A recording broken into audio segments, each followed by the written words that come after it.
Hello, welcome to Redmen TV. It's the Uncensored match build-up show live. What's the difference between this and the matchday live shows? Well, basically, we're going to fuck off in about half an hour. Yeah, home games, what can you do? Yeah, we haven't had a chance to do a proper Uncensored build-up show as we normally would, so we thought we'd do it live, mainly because it means we don't have to edit it after the fact, which is terrific. Anyway, if you're just joining us, welcome. I've asked you on the comments alongside the YouTube video how you think Liverpool should start this game, what team Brendan Rodgers, or maybe just Colin Pascoe, maybe he's going to do the whole thing, what team he would put out. Let us know in the comments or by tweeting us at the Redmen TV, and we'll come to that shortly. First off, we didn't get a chance to properly analyse Hull, so we'll start there. I am, of course, joined by Chris Pajak and Jack Hart. Chris, I mean, how are you feeling after the Hull game? I think in the immediate aftermath of the game, I was really disappointed. Not angry, not sad. I'm not angry, not sad, just disappointed. But look, at the end of the day, I think what's happening is the Champions League and stuff is tainting my vision on Liverpool's form and stuff at the moment, because 2 wins and a draw in the Premier League, it's not that bad. Yeah. It's not, and you know, there were positives to be taken out of the game on Saturday, one being we didn't concede a goal. We did not concede a goal, Jack. A clean sheet, a rare clean sheet. We technically, we have Marquis on the show, we technically broke the law by not conceding a goal, which is it's a surprise to see, isn't it? Just frustrating that we don't go up the other end and get one on the day we finally keep a clean sheet. Yeah. We certainly had plenty of chances. I think watching the match was quite a frustrating thing, really, the other day, and it was easy, I think, to come from watching the match feeling quite frustrated and downbeat about things. But re-watching the highlights, we had so many chances there, and although it's frustrating that we didn't get the goal on the day, that should probably be cause for optimism to a certain extent as well. Yeah, I think the hardest thing for me post-match, Chris, was just how wound up everyone was. And it happens, people get wound up when you lose and when you don't beat teams that people consider we should be beating. But I think you're dead right there in that taking the form as a whole, is that if we looked at, I mean, obviously we've slipped down the table now because we didn't get that win. The fact that Man City got beat at the weekend, which I think is an important result, given how much everyone was saying how shit it was to lose to West Ham. West Ham have gone and proven there that they're no mugs and they can go and take on decent sides and get a result. It feels my general feelings on it are that people were struggling as a fan base to judge results in isolation. And I said, I've seen Liverpool draw and lose them games so many times over the last 15 years, but it feels worse than that because we're just not in great form in general. Well, that's it, isn't it? I mean, we all remember last season and the end of last season, those 14 games or 11 games or whatever it was, that we just steamrolled the teams. And unfortunately, it's the start of the new season. It doesn't just happen like that. We know that we've put a lot of new players into that squad, and it's going to take time to gel. It's just the fact that we're all a little bit too impatient. Yeah. Because we don't want to give them the time to gel, because we're like, hang on a minute, we were fucking boss. Yeah. Why aren't we boss still? Yeah.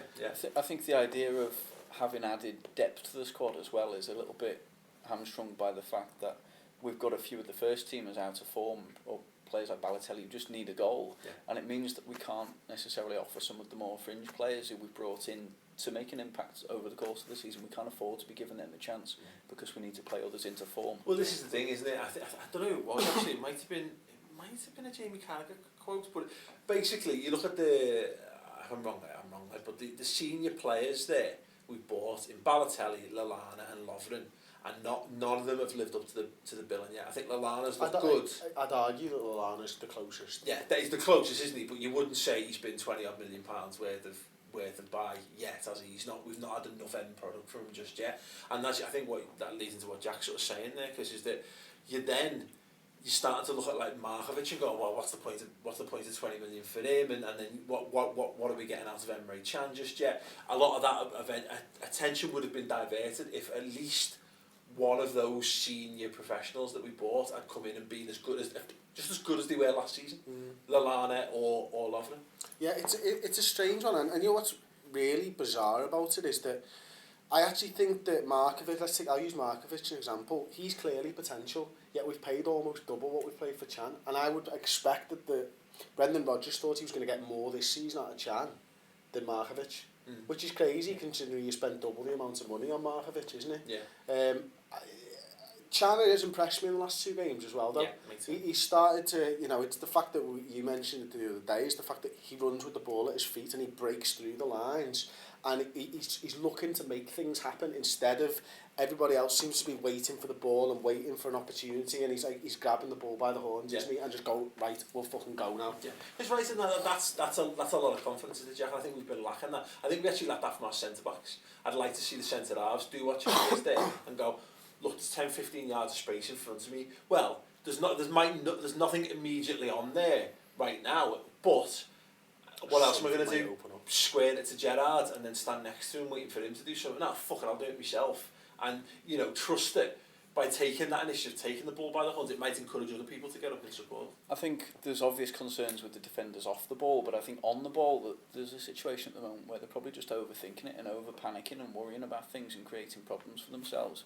I was reading the Guardian posted up the extract from Suarez's book yesterday when he was talking about tactics and Rodgers' approach, and reading it, it was just really hit you how simplistic the fundamentals of the game that we could be playing are, trying to play it out from the back, and we just look a shadow of that at the moment. There's so much panic around, and I think it's players first of all not trusting themselves, but it also rubs off between 2 or 3 different personnel, doesn't it? And they end up not trusting each other, but just having that bit of doubt in their minds, and it can just disrupt the flow of everything really. And that's certainly what we felt in the game last weekend, when we were just the QPR game, when we were just struggling to get it out from the back, weren't we? At times there was just no pass on in that first half. It's just we've lost that cutting edge, as we know, because we just don't have the goals up front. But again, it was mentioned in articles this weekend that the way we approach the game is different, and we've gone back to, as Jack's saying there, that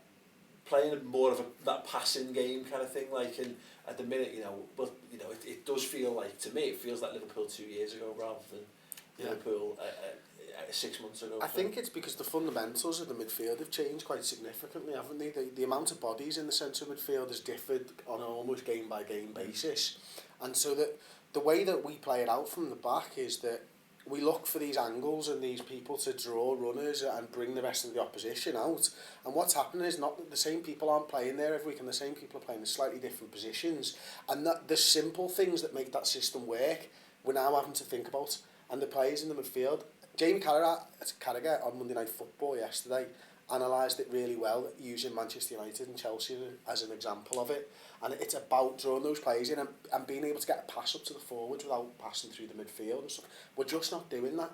And I don't know whether that's Balotelli's fault or whether the midfield aren't creating the space for the defenders to make the passes. But something needs to change, and whether that's we need to play a settled team and get them into a bit of a rhythm, or we need to try different players in different positions, I don't know. Well, it's interesting to note, isn't it, that Chelsea have made the least changes to their side in the Premier League this season. And that's exactly what gave us success last year as well, really, wasn't it? A little bit of consistency, and I think that's the problem, is that I think we're trying to get a load of plates spinning. You know what I mean? I think we're almost too busy worrying about keeping the plate spinning to actually, as a children's entertainer, you're like, instead of worrying about your showmanship. You know what I mean? It's like we're too busy trying to get the plate spinning without worrying about entertaining the fucking crowd and doing it. Whereas I think Mourinho's kind of like, I need to get up and running, I need to get some points on the board, and then, I'll deal with the rest as and when it comes. Of course, the fact that they can probably go out and spend like 60 million in January probably would help that to a certain degree. But just going over to the comments on YouTube, I don't know what the fuck he's talking about. Basically, everyone's just talking about... fuck the buyout. No. Everyone's just talking about Pedro. Saying Pedro. Some Is people he saying playing Pedro's tonight? rubbish. Yeah, is he playing? I don't know. Some people saying Pedro's rubbish. Other people saying he's good. People talking about Royce. I've clearly missed something here. Are they talking about our coach Pedro? Probably not. They probably don't know. We've got a coach called Pedro. They're talking about Barca's Pedro, I believe. But yeah. Anyway, good on you for commenting. Keep it coming. But who would you like to see Liverpool line up with tonight? Yeah, that's what they're talking about. Royce and Pedro, clearly. If you want to stay away from the melee of the comments on the YouTube, tweet us at the Redmen TV, and I'll go to some shortly. It was actually Paul Tompkins. I was reading a free article on the Tompkins Times, which is a boss website, and it's about the 10 problems that Liverpool face at the moment, because he's saying everyone seems to think it's one thing, and it's either Balotelli's fault or it's just the defence's fault, and he's saying there's just issues all around the pitch at the moment, and a lot of it fundamentally boils down to the fact that we're not scoring. We haven't got goals on that side. We're not scoring enough goals. but also things like saying like Gerrard and now I think opposition teams have figured it out to a certain extent, and tactically they're looking to stop Gerrard so he's not being as effectual this season, etc., etc. But that's the problem with at the minute, isn't it, Chris? Is that there is no, you can't. It's not like they're shit.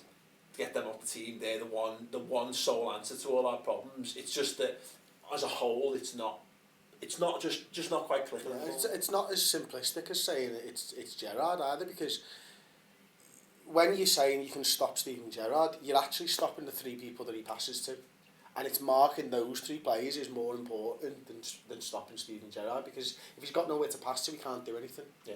Do you know what I mean? So it's not even as simple as just stopping Steven Gerrard. Yeah. In my opinion, anyway. Yeah. Well, no, that's what I'm saying. It was an example of one of 10 things. It's but the thing is, but again, it's another point well made as well. Something needs to be. I feel this way that we don't. Something needs to click, and I don't necessarily. I think it might be a tactical decision, or it might actually be just a shift of something. I don't know what it is, but we've seen it happen under Brendan Rodgers in the past, where obviously we improved with Luis Suarez coming back in last season, but. And again, it's something Tompkins mentions, is that when we moved Gerrard to that deep line playmaker role, once he got over Aston Villa, that was when we had that run of amazing games. But it feels like something similar needs to change again this season. Another evolution almost. Yeah. And that worked to an extent because Gerrard's distribution could really play into the hands of what we had up front, wasn't it? Which was pace and exploiting space, whereas we're not necessarily playing that way this year. And in recent games we've seen sort of Lallana playing the advanced left position, but Lallana to me is a player who likes to drop in from the advanced position and then receive the ball on the turn, so he's not necessarily looking for that direct hit further forward. We've got a lot of players who seem to like to do that, which is a bit annoying. But the thing actually, for me, we'll come on to your suggestions for the start 11 in a minute, but I some mentions for something you may or may not have said in the past. No, I didn't say it. There's no hiding that ball. We can wish it ever all you want, but I didn't say it. Yeah. But the thing we were discussing this at the weekend, Chris, is that when we got Suarez back last season, Brendan Rodgers tried everything he could to make sure that his best 2 players in Sturridge and Suarez were in the same team at the same time, and everything else sort of fits around it. And then it ended up being trying to get Coutinho, Sterling, Sturridge and Suarez into the team, and they were our 4 best attacking players. I thought only attacking players, to be fair, and he wants them in the side. At the minute, who are Liverpool's best players? I think Coutinho. Yeah, has got to be on there, Lallana and Sterling, and they all play in the same frigging position. Exactly. So I think what we need to figure out a way at the minute is maybe do we just say, look, we need to play Markovic into form, but really let's get our best players on the pitch and find a way to make them work. And as you say, it's those 3 for me. It's Sterling, Coutinho, Lallana in any order. Get them on the pitch and see what happens as a result of that. So let's not worry too much about who the central striker is. For me, at the minute, it could be Balotelli or Lallana. It's not going to be Berini, is it? But it could be Lambert as opposed to Lallana. Sorry, yeah. Balotelli, Lambert, or whatever. It can be either of them. It's more about getting the players who are playing well and have got the most to offer at the minute, I think, in the side. But I agree with that. But yeah, let's see if anyone's actually done anything at all. Put the 2 Italians up front as Raheem, Balotelli and Berini. I actually want to gauge some people's opinions on Berini in a moment as well. If he doesn't figure tonight, can he possibly have a future at Liverpool Football Club? Answer that question, tweet us at the Redmen TV. There you go, top one. Dominic JF98. Rodgers should give Berini a chance. Playing up top with Lambert, Chan, Markovic, Hendo and Coutinho in midfield. Presumably, how? Help us out. Help us out. What sort of position? Give us a rough idea of position. Who were the Got to be a players then? diamond if he's playing 2 up top, surely. Yeah. Or 4 in midfield, 4-4-2. Who were the 4 then? Yeah. Chan, Markovic, Hendo and Coutinho. You could play Coutinho left, Markovic right, Chan and Hendo in the midfield, although the idea of playing 4-4-2 makes me feel And Henderson a might little be bit too easy. as well. We've seen See, that. the feeling I have about Markovic is that we don't really have a shape in which he can fit into yet. I feel like he's the perfect sort of player if you're going to go to a sort of I mean, it's too simplistic to put it this way, but if you're going to a 4-2-3-1, Markovic is perfect for that right side position, I think. But I don't see him at the top of the pitch in a 4-3-3, and I can't see him in what you might say. I can't see him on the right in two banks of four either, whether it's 4-4-2 or 4-4-1. And whatever we need to do with Markovic is he needs to get into a bit of space. Yeah. And he needs to get passes played in front of him instead of at his feet so that he can run onto it and get moving with the ball at his feet. With Markovic, I'm almost kind of like, I'd just say forget about him for a bit. You know what I mean? Get him blooded into England. Maybe like the fine example of him to play. I wouldn't be so bothered about that. But when it comes to Premier League and the Champions League, just forget about him until January. You know what I mean? Let's get the team up and running first, because at the minute, not only are we trying to find form, but as you said, we're trying to play these kids into form as well. Just need to get some senior players in and see what they can deliver. Greg actually NJMY says 4-4-2 Diamond, Mignolet, Manquillo, Torre, Skirtle, Johnson, Lucas captain as well. Interesting shout. With Rossiter, Coutinho, Markovic, Balotelli, Lambert. The Balotelli Lambert one's an interesting one, Jack, because prior to last weekend, I think we'd all pretty much decided it was a stupid idea to play the two up front. I think I joked on the Anfield Index podcast that it wasn't so much the irresistible force as much as the immovable object, the pair of them up front. But, again, albeit a whole City with backs to the wall, it looked decent having the two of them up top. No, we livened up and we had chances, and it looked like something that it would certainly be worth taking another look at. It's again, it's just that thing of, do we need to maybe be... there's so much we need to try and test, and it's difficult to focus on just a single thing, isn't it, really, when you're trying to give so many different players the chance to shine and so on. Two up top, we certainly looked so much better, didn't we? Maybe because Balotelli was dragging wide, wasn't he? And we still had someone up front. Yeah. Well, we weren't relying on Balotelli to be the figurehead of the team, were we? And I think he looked like, a couple of times it gave him space at the back post. He wasn't the focal point for their defence to focus on as well. And there's one free kick where he went over to Gerrard and he had a word, and he was like, Gerrard, just goes around the back post, he's completely unmarked, and the ball doesn't actually get to him. I think he ends up picking up the stray ball in the end. But that's the kind of thing, I think, taking Balotelli out from being the focal point. And that's why everyone's so happy, everyone's so excited to see Sturridge and Balotelli, isn't it? Because we're all thinking, if Sturridge is the focal point of the attack, that's who the defender's going to be worried about. And Balotelli, with a little bit of space and hopefully a little bit of space, should be able to start delivering, shouldn't he? Basically? Well, he brings out the best in the team, doesn't he, Sturridge? He links well with Henderson, links well with Sterling, and the hope is that, we've only seen one game so far, haven't we, against Spurs, but, the hope is that we can see that again, see more of that. Because he could have had a hat-trick, Balotelli, at that point, couldn't he? Yeah, he could have had a few probably since then as well. Yeah, it's funny because I think he could have had 8 or 9 goals. Yeah. And imagine... And we're not. This isn't out of the realms of possibility. He could have had 8 or 9 tap-ins. Yeah. Almost. You know what I mean? And that's the most ridiculous thing about it. People can say what they want about Balotelli. People go, he's shite. He's not shite, is he? He's clearly not shite. And it's those. You're right. Although the fact that the chances he's missed, like, I would miss them chances, but I'm allowed to miss them chances because I am defo shite. You know what I mean? And but this is the point. Is that it's bordering on the ridiculous. The you also wouldn't have got there. Well, that's it. That's it. Well, I don't know, I'm a Class A goal hanger when I need to be. I'd have been offside for every single attack prior to that point. But this is the thing, is those chances he's missed. You're looking at the one against QPR, the one at the end against Hull. There was like 2 against Spurs, wasn't there? We've seen the one against, the one at the Annie Road end the other week against West. No, forget. He's missed a couple. The derby, he missed one of the derby, didn't he, at that end as well. And it's,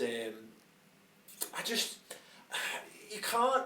He's just centre forward. He's not stupid. Maybe he is stupid. I don't know. But he clearly does know how to score goals. So there's just. I just feels like an incredible bout of ridiculous luck. I think it's the only thing I can chalk it up to. Well, the fella who sits 2 rows behind me disagrees. He believes that Rodgers is training them with balloons and keeps telling Rodgers. He's training them with balloons. You're training them with balloons, lad. I hear about 3 times a game. It's like, yeah, we know. It was funny. you know, 6 weeks ago when you first came. That's like one of those things where like a kid says something daft and the parents laugh and the kids go, "Oh, I'm on to a winner here." Got some good material and then repeat the joke ad nauseum, isn't it? Yeah, that's basically what he's done there. Hopefully Roger stops using these balloons then in the next few weeks and we start sticking a few balls into the back of the net. Bowl and balls. You're training with bowl and balls. Bulls. Bulls. French bulls. Training with bulls. Taking them to the boulangerie. I don't know. If you don't speak French. Yeah, I mean, let's see. I was asking earlier whether you thought Barini has got any sort of future at Liverpool. Carl Cullen, at Carl Cullen 62, so I think Barini's a great player. He never stops running, and he should get more game time. I mean, I think when we talk Carl's about... always on our YouTube comments as well, you know, Carl Cullen. Knows his shit. If only his taste in YouTube channels. The thing about what we've been talking about, the problems that Liverpool's midfield have got, again, shut on the Anfield Index podcast the other week. Henderson knows how to pick a pass. Coutinho definitely does. Sterling does. Gerrard does. Lallana does. We've got the I suppose we've got the bullets in the gun. We just need to, you know, load them up correctly or whatever. We've got no one running in behind. Now I agree with the idea of trying Sterling in there. I still think we should try more of that in the absence of Sturridge. But Barini definitely does that. You know, he's noted for it, his ability. Okay, maybe he does it from a slightly wider position, but he loves a little diagonal running behind the defence. And I can't understand why, if we're looking for more of that, why he's not at least being considered. He must be doing something wrong, like fundamentally wrong. Like he doesn't know how to tie his shoelaces or something. Like, you mean, because I can't. But even then, you'll get someone to tie them for him. Velcro, Fabio. There's probably lots of people who can only imagine him. I mean, it's how I've thought of it. He's a player who'll come in from the left-hand side. But if you think back to the goal he scored in the Carling Cup final last year, Capital One Cup final, which was it? Doesn't matter. Cup final. You know, that was him running through the centre onto a ball past the back four there, and he was really good there. It was company, he was challenging, wasn't it? And he still made it through and managed to finish off that chance there. So it shows that he can do it at the top of the pitch and not just from wide left, where we saw him an awful lot. I think the problem is we need a little bit more of a physical presence up front, and I think on his own, I don't think he's got that. I think it's the same sort of reason why. But no one at the moment doing it for us, even if they're strong up there. It doesn't matter. Well, I suppose, but you've got the chance of it happening. You've seen Balotelli can hold the ball. He's not very good. Oh yeah, but Barini can run on to the end of the pass. Yeah, but what I'm saying is, if you're talking about him just saying more through the centre and what have you, is that would imply. I mean, as a partnership, I've got no problem with that. If you're going to put him up front with someone, what you can, I don't think you can have is have him lead the line on his own. Which is a different point altogether. But we've said for a few weeks now that one of the problems is that we're not running past Balotelli. Well, Barini would do that. We've all just said in this little 2-minute segment that that's what he does. He cuts in from the outside, and when your centre forward isn't banging in goals, you need to find them elsewhere in the side. Yeah. So Barini could have been an option for that. I just think there's something gone on behind the scenes that we're not privy to, because he should be in that side by now. Yeah, I mean, we've got at Podge tweet says no tonight is his last chance, and the thing for me, Jack, is that we're looking at it and going, oh, Barini's not getting in, blah blah blah. This is a Rodgers man. You know what I mean? This is not. He's worked with him in the past. He's got a lot of time for him. He spent a lot of money on him when he first came to the club. It's not as though he's a player that's been hoisted upon him. And I know. Clearly we wanted Rid in the summer. Clearly we tried to sell him to anyone who would offer us anything like the money we wanted for him. And he's knocked it back. And maybe that's soured the milk a little bit or whatever with it. You know, tainted his relationship with Rodgers. But you'd think Brendan Rodgers would still have a an affinity towards him, yeah. It's a really, really strange one. Again, I just go back to feeling like we need to be concentrating on some of the other players, and he's sort of just been left out because of that, really. I've no doubt that he'd have probably been involved a little bit more if other players had been scoring the goals. But he wasn't on the bench for Hull, was he? No, I don't believe so, no. No, he's not been on the. I can't remember the last time he was on. In fact, you're watching just tweets out the Redmen TV. When was the last time Barini actually was on the bench? It's probably not all that long ago. He probably Basel. I can think he was involved in and around that time, wasn't he? But he was definitely when he started against West Ham, didn't he?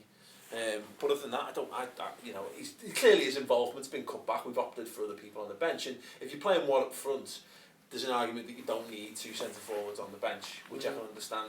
And maybe, and clearly, Markovic has been getting on the bench. We've had Coutinho on the bench a lot, so he clearly thinks he's got a better chance of changing the game with those players than he has with Fabio Barini. Which, I mean, fair play. There's a comment there. I'm sorry, I missed who actually said it, but the let's see if I can find it, 'cause that's just slack. There you go. Robson the Red. If he can do it for Sunderland, surely he can do it for us. But we've seen this time and time again. Players who can perform in the Premier League literally don't have the ability to. They come to Liverpool and go to pieces. You know, we talk about your Stuart Downans, your Jermaine Pennants. Like Asai, he did a good season for Stoke, but no one ever thought he's coming back in to do a job for us. In fact, he's not even doing the job for Stoke at the minute, is he? So it is an unusual one. But that's something that needs answering, long term, because we can't continue to be a club that buy decent players and they just can't perform for us. So we need to get to the bottom of what that issue is and change that. Yeah, that's it. Maybe, but is that just Liverpool? Is that just the pressure to perform at Liverpool? We expect these players to come in and be sensational from the get-go, and it then takes an extremely resilient personality type to overcome. Exactly, the two prime examples of that. Whereas think about how many players haven't done that, and I've thought about just the ones I've mentioned there, the Downans and the Pennants and all that. I know Downham was older. The problem is we're in danger of doing it again at the moment with Balotelli, aren't we? Because it could quite easily go that way, where in January people are asking for him to go, and we don't want to be. I don't want us to be a club that's like that now. What you say and do on game day, for me, is completely different to actually having 24 hours to think about it and fucking digest everything. Shove a microphone in my face 2 minutes after the game when we've just got beaten, I'm likely going to say something ridiculous. As has been proved. The two lads, we were doing the post-match stuff off the whole, the two lads have been watching, and we stood around watching, we were like, do you want an interview? No. Chris did his bit, and then they got off, and I was like, he was just hanging around waiting to see if he'd say something stupid, weren't you? Basically. But yeah, there you go. But you're right, with a bit of consideration, it's different. And the people who think Balotelli's going in January, it's not going to happen now. No, I can't. Simply not going to happen. If there's a sensible going in January, it's Fabio Borini. And I think that at the minute it's about 4 million as well. And that's the big annoyance in that, is that when you're looking at like 14 million they were talking to Sunderland, 14 £14 million for a player who doesn't even make it onto our bench at the minute. It doesn't even make it onto the bench of a team that can't score goals. Have a think about that one. Here's a question for you then, Jack. Jordan Rossiter.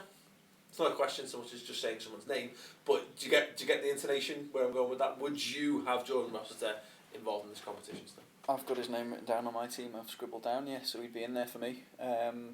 He looks to have a lot of energy and he looks to have a wise head on him, so I think he's quite a safe bet really to have involved. I'd like to see him involved. Yeah, I mean, I thought he impressed big time. I thought in the last round. Yeah, he did. If it was me, I'd probably have him included as well. I haven't. I've gone for somebody else in his place. So who's included him? Oh, this is what I think the side's going to be. What you think it's going to be, not what you want it to be. Yeah. Right, so if it was up to you, you would have. I think he deserves to keep his place, but looking at the wider picture, I think Liverpool need a bit of a cut run here. Yeah. I think this is an important competition, and looking at the side that Swansea played against Everton, although it didn't have all the star players, it certainly had 70% of them. And I think Liverpool as such will play a slightly stronger team than they did in the first round against Middlesbrough, with a little bit of respect shown to Swansea. They're a dangerous side, aren't they? They've got a midfield that can control the game. They've got danger on the break with the pacey wide men, and they've got quite a well settled defence really over a long period of time. So they're not without a degree of threat, really, are they? Yeah, the thing with Brendan Rodgers has made a name for himself, hasn't he? Giving people the opportunity, whatever. I think he's taking this competition seriously, far more seriously than if you gave me the option, then I would personally have Liverpool take it. But all that being said, Jordan Rossiter, I think, is the kind of player who needs to be involved in these games, and I don't quite know what the midfield would be. Again, similarly, I think if Lucas has got a future at the club, he has to figure in these type of games, doesn't he? If only because you need to keep him ticking over with regards to fitness. Another man who wasn't on the bench at the weekend. Yeah, it all seems strange.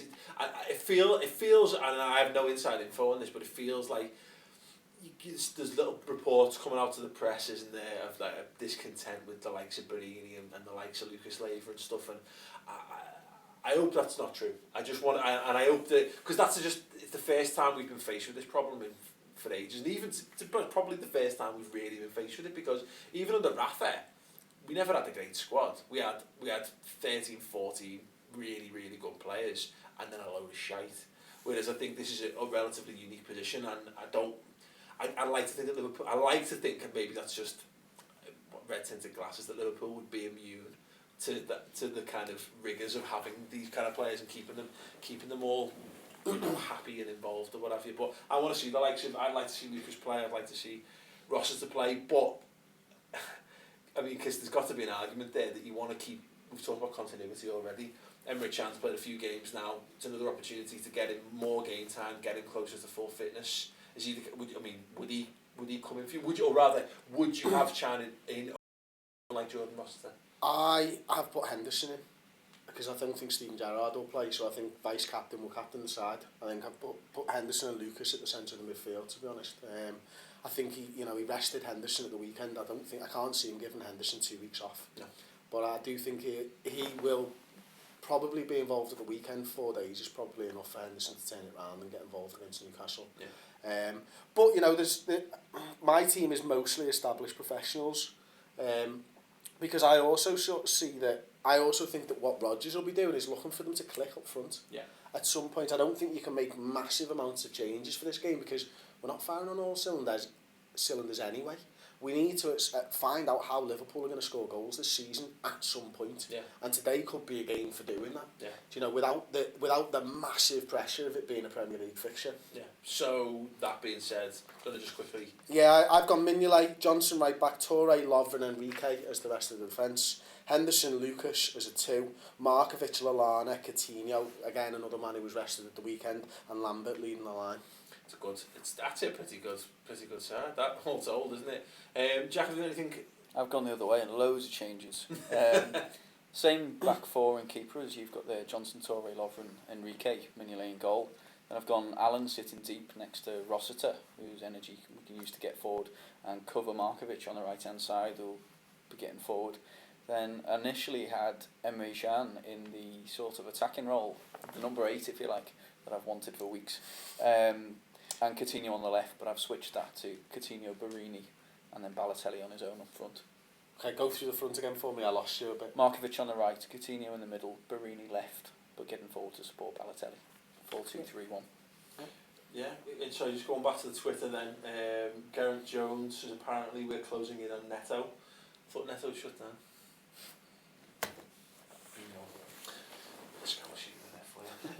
The Carlton, just a little bit of Chelsea message on that one. Big Carlton. Did you guys notice since Rafa left the club, only the English players in the youth academy move up to the first team?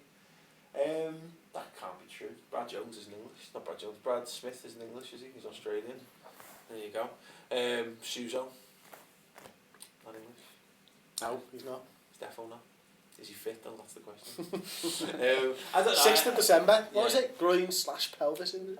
So, yeah. Both gets fit just in time to move to AC Milan in January. Yeah. I mean, 2 weeks on Sacco as well.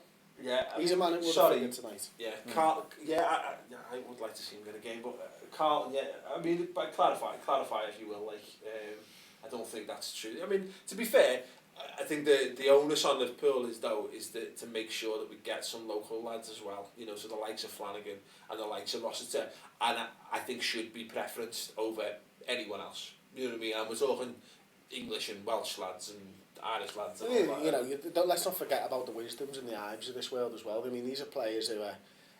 I think they're better players than the others that have been left behind. Anyway, I don't think it's got anything to do with where they come from. Yeah, that's the point. I'd be interested in what who you would.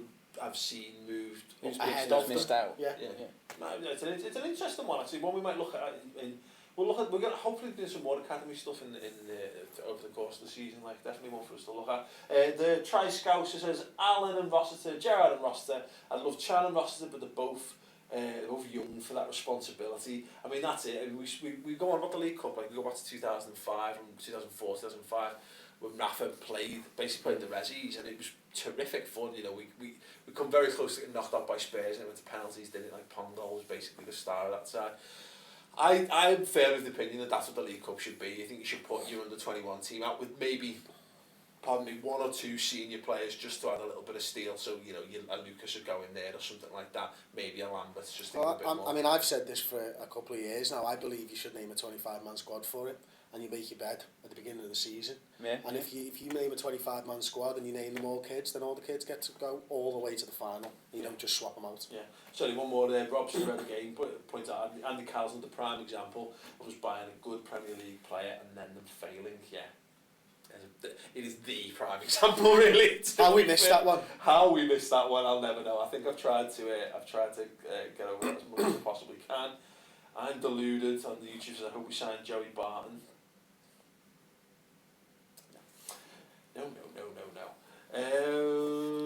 You're mental, not deluded. Yeah, absolutely. Whatever happened to Adam Morgan? He went to Rotherham and then he went to one of those teams that used to be a conference team that's since become a league team. Anyone who played Premier Manager back in 1994 will know which one of me kept that. It'll come to me. He's not banging in the goals for us. He's certainly not. He's just not at Liverpool anymore, which is a shame, really. Okay, right. So let's go back to Twitter comments. Have we got anything coming up? Actually, while we're here, Tom, have you got a graphic lined up for me? Yes. The FBAs, the voting's still open. We've got a week or so left to go. We want to retain our best video blog title, so go and vote for us now. If you've got Twitter, nip over there now, open another tab, go wild, just copy that text right there and put it into your little tweet box and tweet it. If you voted already in the first round of votes, it's cancelled and you can vote again. If you voted, just vote again anyway. Let the FBAs worry about that. Let them sort it out. Go and vote for us now. We'll wait a second or two when you go and do that. Yeah, and if you really, really want it, you can go and do it from their website as well. Yeah. If you're desperate for us to win, and you should be, go on the FBA's website and you can vote. You can technically vote twice because you can vote via Twitter and you can vote via the form on their website as well. We need to beat Arsenal Fan TV and the full-time Devils because basically they're bells. And we're not. And we support the better team. I am. Yeah, we are. To be fair, we are too. But hopefully we all kind of bells. So yeah, go and vote for us now. Much appreciated. Right, let's see what else we've got here. At James Costley Moyer said, could going out the cup improve our challenge for top 4 in the league? Not saying that I want to go out of it. I can't be arsed with the League Cup as such. But I did have a sort of revelation about this the other day, Chris, and it's something my dad's been banging the drum on for forever. Is that Liverpool Football Club are a massive club, and we should just go out there and try and beat everyone at any given opportunities. And if it means us winning the League Cup, then fucking let's just go and win it. We exist to win trophies, don't we? At the end of the day, that's what we're about. And you know, Rodgers has to win a trophy sometime. Why not get one early in the season? And to be fair, it's one of those things, isn't it, Jack? That it's all well and good saying, you know what, let's bin off this competition because it might help us in a challenge for top 4, and then we get knocked out of the group stage as the champions. We finish bottom of our group stage, we go out of Europe altogether, and all of a sudden we're thinking a little cup run. All of a sudden we're thinking, I've got a fucking big squad here, yeah. and I need them to get some game time. Yeah. Well, that's it as well. At the moment, we need some of our players to score some goals and get a bit of confidence and get used to playing in the team. So I want these games. You know, I'm not worrying about Yeovil. There you go. Thank you very much. At Hendo's runs. Carry on. Yeovil. No, the game. We need the game time for a lot of the players. Yeovil! Sorry, in case you missed that, you just joined us. That was where's Adam Morgan gone? He's gone to Yeovil. Thank you. Anyway, carry on. Point was made. The point was made. The point was well made. Sorry, Jack. Right, we're gonna be wrapping up shortly, I think. But keep your thoughts coming in by tweeting us at the Redmen TV and keep your votes for the FBAs coming in as well. We're just going to get loads of people shouting Yeovil back at us now. In fact, I tell you what, yeah, if you go and vote for us in the FBAs now, I'll read out a couple of the best ones. I'll read out a couple of people and do some thanks. So yeah, tweet us. I'm voting in the FBAs for at the Redmen TV as the best hashtag video space football blog. Got to be careful. Don't put hashtag video football blog because that'd be wrong. It's just hashtag video and then the words football blog after that.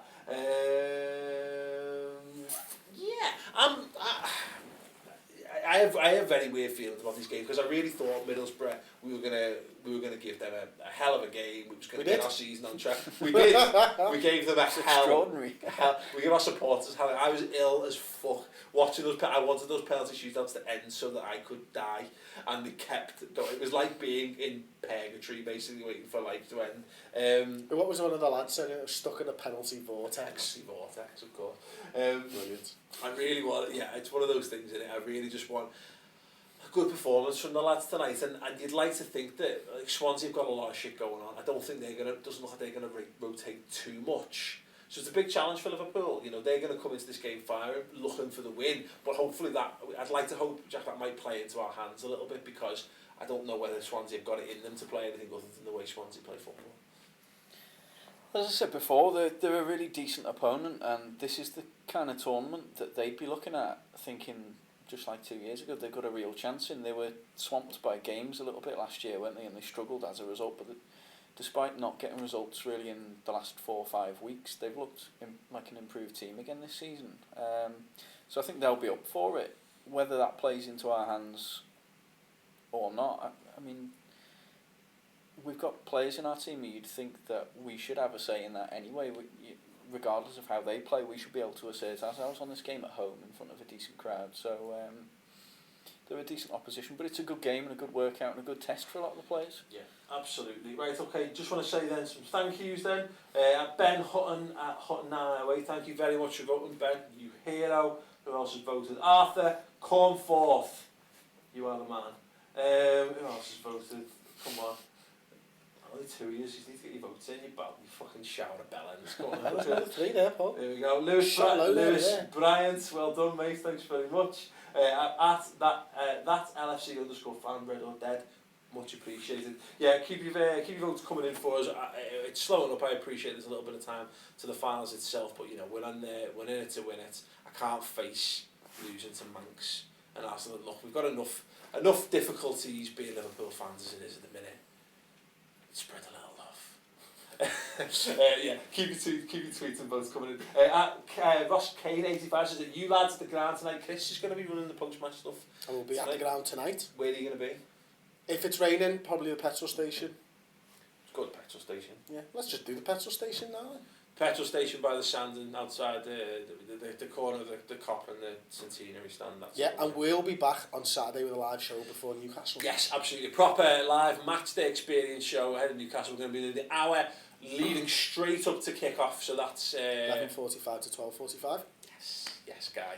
11:45 to 12:45, and then we'll be back for half-time live as well for that show. Just do join in there. We'll be spreading the links in the days and hours and months and whatever before that. So definitely one to look forward to. And yeah, as well, we're going to Madrid next week to do some post-match stuff and pre-match stuff around there as well. If anyone's got any spares, do let us know, because we need 3 tickets. We've got 2.